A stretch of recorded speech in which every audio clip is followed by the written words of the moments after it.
മഴ. അനന്തൻ ഇതുവരെ വന്നില്ലല്ലോ.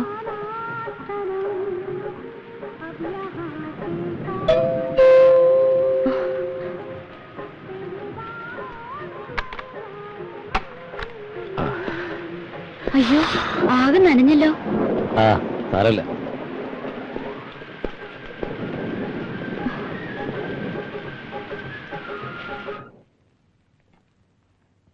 ചായ. ആനന്ദൻ ഇതുവരെ എണീറ്റില്ലല്ലോ. നല്ല പനിയുണ്ട്. രാത്രി മഴയും കൊണ്ട് ചുറ്റിക്കറങ്ങുമ്പോ ആലോചിക്കണായിരുന്നു. ഇപ്പോഴത്തെ പനിയൊക്കെ ഭയങ്കര ഡേഞ്ചറാ, വെരി സീരിയസ്. അനന്തൻ ഇപ്പൊ തന്നെ ആശുപത്രി കൊണ്ടുപോകണം. ഞാൻ പറഞ്ഞു നോക്കി, കേൾക്കുന്നില്ല. അത് പറഞ്ഞ ശരിയാവില്ല. ഒരു പെൺകുട്ടി ഈ വീട്ടിൽ ഒറ്റയ്ക്കുള്ളപ്പോൾ അവൻ ഇവിടെ നിൽക്കുന്നത് തീരെ ശരിയാവില്ല.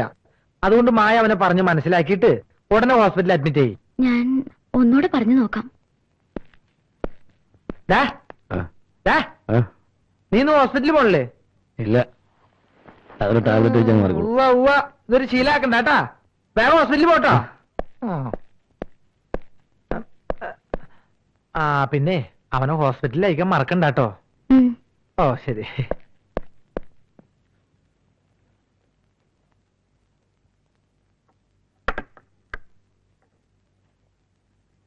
അനന്ത, അനന്ത, മരുന്ന് കഴിക്കൂ.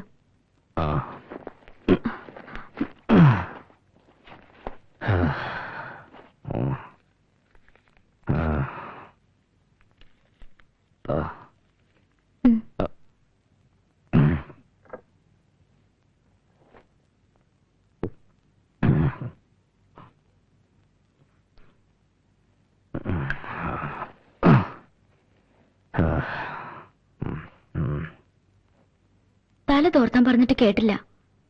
അതല്ലേ പനി പിടിച്ചത്? സാരമില്ല, അത് മാറിക്കോളും. മായ്ക്ക് ബുദ്ധിമുട്ടായല്ലേ? ഏയ്, ഒരിക്കലും അല്ല.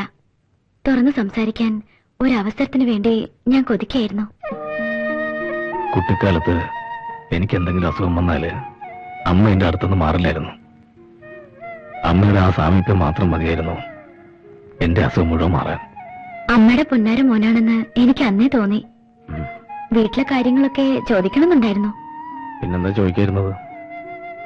ഇഷ്ടപ്പെടില്ല എന്ന് കരുതി. വീട്ടിലെ കാര്യങ്ങളൊക്കെ എന്തു പറയാനാ? ചെറുപ്പകാലത്ത് എന്റെ അമ്മ മരിച്ചു. അച്ഛന്റെ സ്വഭാവമാണെങ്കിൽ തീരെ ശരിയല്ലായിരുന്നു. നാണക്കേട് കാരണം നാട്ടിലിറങ്ങി നടക്കാൻ കഴിയാത്ത അവസ്ഥയായിരുന്നു എനിക്ക്. തികച്ചു ഏകാന്തതയായിരുന്നു അന്നൊക്കെ. അച്ഛനോട് ഇപ്പോഴും എനിക്ക് വെറുപ്പാ. സോറി, വീട്ടിലെ കാര്യങ്ങൾ ചോദിച്ച് വേദനിപ്പിച്ചു അല്ലേ? ഏയ്, കുറച്ചു ദിവസമായി ഞാൻ ആകെ ടെൻഷനില്ല. ഉള്ളു തുറന്ന് സ്നേഹിച്ച കൂട്ടുകാരൻ പോലും എന്നിൽ നിന്ന് അകലാൻ ശ്രമിക്കുക. എല്ലാം എനിക്ക് മനസ്സിലാവുന്നുണ്ട്. അപ്പുക്കുട്ടന്റെ മാറ്റം ഞാൻ ശ്രദ്ധിക്കുന്നുണ്ട്. ഞാൻ സ്നേഹിക്കുന്നവരൊക്കെ എന്നെ വിട്ടു പോവുക. എനിക്കിപ്പോ ആരുമില്ല.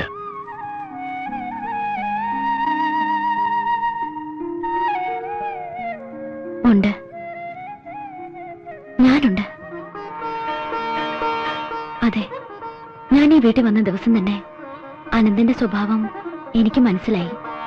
അന്ന് എന്നെ ഇവിടുന്ന് ഇറക്കി വിടുമ്പോ എനിക്കറിയാമായിരുന്നു തിരിച്ചു വിളിക്കുമെന്ന്. ആ മനസ്സ് അതിനകം ഞാൻ പഠിച്ചിരുന്നു. മായെക്കുറിച്ച് ഒന്നും എനിക്കറിയില്ല, ഒന്നും എനിക്കറിയണമെന്നില്ല. പക്ഷേ മായ ആദ്യം കണ്ടപ്പോ തന്നെ എനിക്കിഷ്ടായിരുന്നു.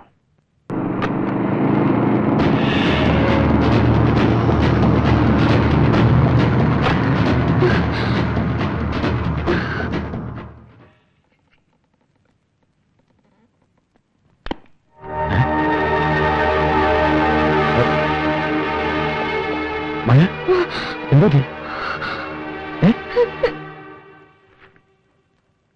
അച്ഛ ചായ. നിന്റെ ഈ മുഖം കാണുമ്പോ അച്ഛന് വല്ലാതെ ദുഃഖം തോന്നുന്നു മോളെ. എവിടെ പോയി നിന്റെ ആ പഴയ കളിയും ചിരിയൊക്കെ? എന്റെ വിവാഹത്തോടെ അതിന് അവസാനിച്ചില്ലേ അച്ഛാ?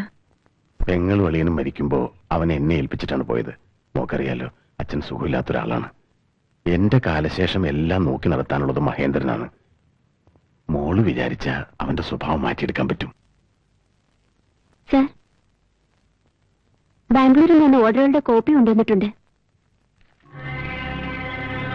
അല്ല, എന്താണ് ഇതിന്റെ രഹസ്യം? സർ, ദിവസം ചെല്ലുന്തോറും കൂടിക്കൂടി വരുന്ന ഈ സൗന്ദര്യത്തിന്റെ രഹസ്യം? ആ, നാളെ നമുക്ക് ഒരുമിച്ച് ഒരു ബിസിനസ് ടൂർ ചെയ്യേണ്ടി വരും. അയ്യോ സർ, അമ്മ വീട്ടിൽ തനിച്ച. അതിനെന്താ, ഇതൊരു ബിസിനസ് ടൂർ അല്ലേ? വളരെ മനോഹരമായിരിക്കുന്നു.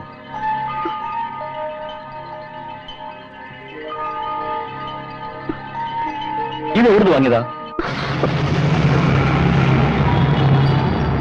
അനുവാദമില്ലാതെ ഇവിടെ കടന്നു വരാൻ ആരാ പറഞ്ഞത്? ഇവിടെ കടന്നു വരാൻ എനിക്ക് ആരുടെ അനുവാദം വേണ്ട. മഹേന്ദ്രന് തോന്നിയാസം നടത്താനുള്ള സ്ഥലമല്ല ഇത്. ഇതൊരു ഓഫീസാണ്.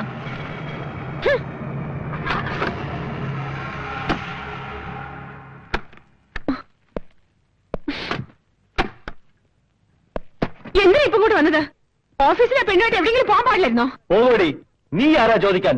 നീയും നിന്റെ തന്നെയും വിചാരിക്കുന്ന പോലൊന്നും നടക്കില്ല. ദേ, നിന്നെ കെട്ടിയ നിന്റെ സൗന്ദര്യം ആസ്വദിച്ചിരിക്കാനൊന്നുമില്ല. വേണ്ട, ഇറങ്ങിപ്പോയിക്കോ. എനിക്ക് മതിയായി. അങ്ങനെ ഇറങ്ങിപ്പോകുന്നവനല്ല ഈ മഹേന്ദ്രൻ. നീ മാത്രമല്ല എന്റെ ലക്ഷ്യം. മായയെ വേറൊരുത്തിന് കെട്ടിച്ചു കൊടുക്കാമെന്നൊന്നും വിചാരിക്കണ്ട. അവൾ കൂടി എനിക്ക് അവകാശപ്പെട്ടതാ. ഇക്കണ്ട സ്വത്തെല്ലാം എന്റെ പേരിൽ തന്നെ വന്നു ചേരണം. അതിനുവേണ്ടി എന്തും ചെയ്യാൻ ഈ മഹേന്ദ്രൻ മടിക്കില്ല. എന്റെ ജീവിതം നശിപ്പിച്ചതുപോലെ ഇനി ഒരു നിമിഷം ഇവിടെ നിൽക്കരുത്. ഡി, എന്ത് പറയും?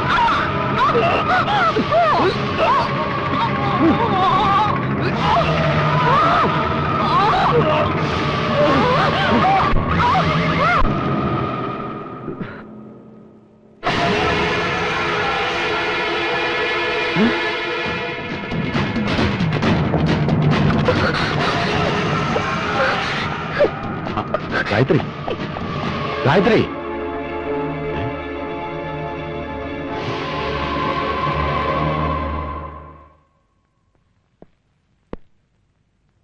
ഇനി ഇങ്ങനെ ദുഃഖിച്ചിരുന്നിട്ട് എന്താ കാര്യം? മരിച്ചാൾ തിരിച്ചു വരുമോ?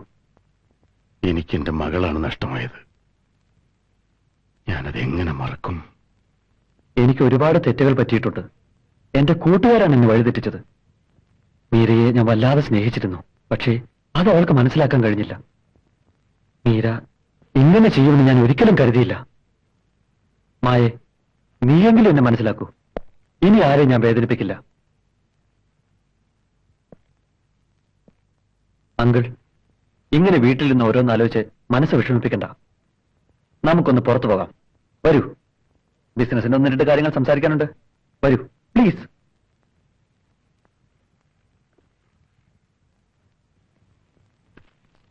ഇതുപോലുള്ള ഒരു അറ്റ്മോസ്ഫിയറിൽ വന്ന് അങ്കിളുമായി ഒന്ന് സംസാരിച്ചിട്ട് എത്ര കാലമായി? ശരിയാണ്, മീരയുടെ മരണശേഷം പുറത്തിറങ്ങാൻ തോന്നിയിട്ടില്ല. എന്തോ ബിസിനസ് കാര്യങ്ങൾ എന്നോട് സംസാരിക്കാനുണ്ടെന്ന് മഹേന്ദ്രൻ പറഞ്ഞല്ലോ. എന്താ അത്? മീരയുടെ മരണത്തിൽ ദുഃഖിച്ചിരിക്കുന്ന അങ്കിളിനോട് അതെങ്ങനെ പറയണമെന്ന് എനിക്കറിയില്ല. ഈ അവസ്ഥയിൽ ഉത്തരവാദിത്തമുള്ള കാര്യങ്ങൾ നോക്കി നടത്താൻ അങ്കിളിന് ബുദ്ധിമുട്ടാകും. അത് ഞാനും ആലോചിച്ചുകൊണ്ടിരിക്കുന്ന ഒരു വിഷയമാണ്. എത്രയും പെട്ടെന്ന് മായമോളെ നല്ലൊരാളെ കണ്ടുപിടിച്ച് വിവാഹം കഴിച്ചു കൊടുക്കണം. അതിനുവേണ്ടി അങ്കിൾ ബുദ്ധിമുട്ടണ്ട. മായയെ ഞാൻ വിവാഹം ചെയ്താൽ എല്ലാ പ്രശ്നങ്ങൾക്കും പരിഹാരമാകും. ഞാൻ ലാളിച്ചു വളർത്തിയ മീരമോൾക്ക് ഒരു ദിവസം പോലും നീ സമാധാനം കൊടുത്തിട്ടില്ല. ഇനി മായമോളെ കൂടി. മായയ്ക്ക് വേണ്ടിയാണല്ലോ ഞാൻ മീര ഒഴിവാക്കിയത്. യോഹി, നീ എന്റെ മകളെ കൊന്നതാണല്ലേ? അങ്കിൾ വെറുതെ ടെൻഷൻ ആകാതെ. പ്രഷർ കൂടും. ഞാൻ പറയുന്നതൊന്നും അങ്കിളിന് ഇഷ്ടപ്പെട്ടില്ലെങ്കിൽ വേണ്ട. മായ നമുക്ക് വേറൊരാൾക്ക് എത്തിച്ചെടുക്കാം. പക്ഷേ അങ്കിളിന്റെ പേരിലെ മുഴുവൻ സ്വത്തും ഈ മഹേന്ദ്രന്റെ വേണം. ഒന്നൊപ്പിട്ടെ. ഇല്ല, തരില്ല. നീ എന്നെ ചീറ്റ് ചെയ്യാണല്ലേ? അതൊക്കെ എന്റെ സുഹൃത്തുക്കളാ. ഞാൻ പറയുന്നത് എന്തും അവർ ചെയ്യും.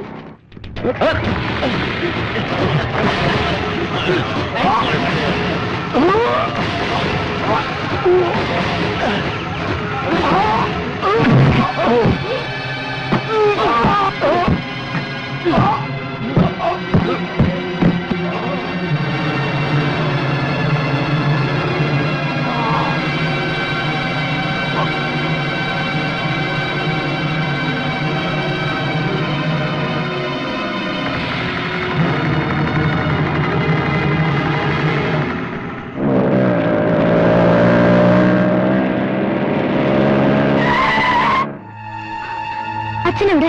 അച്ഛന് പെട്ടെന്നൊരു നെഞ്ചുവേദന വന്നു. ഞാൻ ഹോസ്പിറ്റലിൽ അഡ്മിറ്റ് ചെയ്തിട്ടാ വരുന്നത്. ഇവിടെ? ഏത് ഹോസ്പിറ്റല്? എനിക്ക് എന്റെ അച്ഛൻ ഉടനെ കാണണം. ധൃതി വെക്കണ്ട, നാളെ രാവിലെ പോയാ മതി. പോരാ, എനിക്ക് ഇപ്പൊ തന്നെ കാണണം. ബഹളം വെക്കാതെ പെണ്ണെ. നിന്റെ അച്ഛൻ ഇനി വരില്ല. ഇനി നമ്മൾ രണ്ടാൾ മാത്രമേ ഈ വീട്ടിലുള്ളൂ. ഇന്നു മുതൽ നീ എന്റെ ഭാര്യയാണ്. കോടിക്കണക്കിന് വിലയുള്ള ഈ സ്വത്തുക്കളെല്ലാം നമുക്ക് മാത്രമുള്ളതാണ്. നിന്റെ സൗന്ദര്യം കൊതി തീരുവോളം ഞാനൊന്ന് ആസ്വദിക്കട്ടെ. വാ.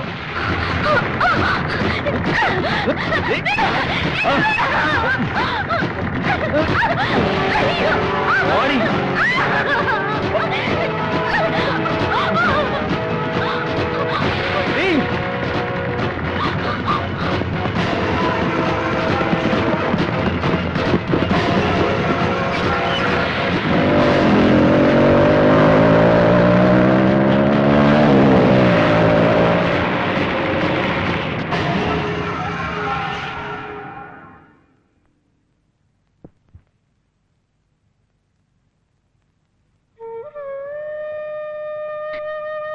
ഒന്നും എനിക്കറിയില്ലായിരുന്നു. മായയെ ഞാൻ ഒരുപാട് വേദനിപ്പിച്ചിട്ടുണ്ട്. മനപ്പൊന്നുമായിരുന്നില്ല. സാരമില്ല. അപരിചിതയായ ഒരു പെൺകുട്ടിയോട് പെരുമാറുന്നതിൽ കവിഞ്ഞൊന്നും അനന്തൻ എന്നോട് കാണിച്ചിട്ടില്ല. ഇനി മായ ആരും പേടിക്കണ്ട. ഞാനുണ്ടാവും മായക്കെന്നും.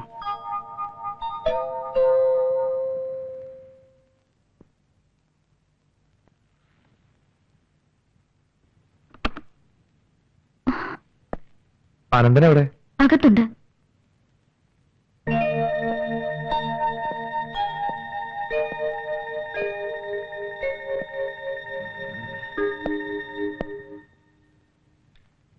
അനന്തൻ എന്താ കഴിച്ചേ?